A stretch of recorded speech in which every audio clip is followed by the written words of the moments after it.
नमोऽस्तु सूर्याय सहस्ररश्मये सहस्रशाखान्वितसम्भवात्मने सहस्रयोगोद्भवभावभागिने सहस्रसङ्ख्यायुगधारिणे नमः।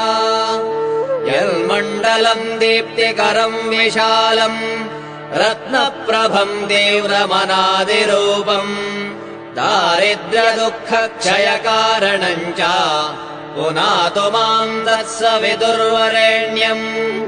यन्मण्डलम् देवगणैः सुपूजितम् विप्रैः स्तुतम् भावनमुक्तिकोविदम् तम् देवदेवम् प्रणमामि सूर्यम् पुनातु माम् तत्सवितुर्वरेण्यम्। यन्मण्डलम् ज्ञानघनम् त्वगम्यम् त्रैलोक्यपूज्यम् त्रिगुणात्मरूपम् समस्ततेजोमयदिव्यरूपम् पुनातु माम् तत्सवितुर्वरेण्यम्।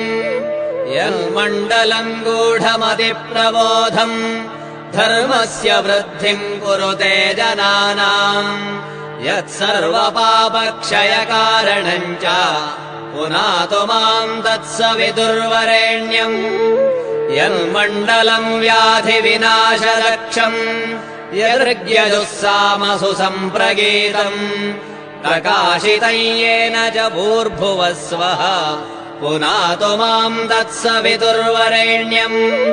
यन्मण्डलम् वेदविदो वदन्ति गायन्ति यच्चारणसिद्धसङ्घाः यद्योगिनो योगजुषाम् च सङ्घाः पुनातु माम् तत्सवितुर्वरेण्यम्। यन्मण्डलम् सर्वजनैश्च पूजितम् ज्योतिश्च कुर्यादिह मर्त्यलोके यत्कालकालाद्यमनादिरूपम् पुनातु माम् तत्सवितुर्वरेण्यम्। यन्मण्डलम् विष्णुचतुर्मुखाख्यम् यदक्षरम् पापहरम् जनानाम् यत्कालकल्पक्षयकारणम् च पुनातु माम् तत्सवितुर्वरेण्यम्। यन्मण्डलम् विश्वसृजम् प्रसिद्धम् उत्पत्तिदक्षप्रलयप्रगल्भम् यस्मिन् जगत्संहरतेऽखिलम् च पुनातु माम् तत्सवितुर्वरेण्यम्।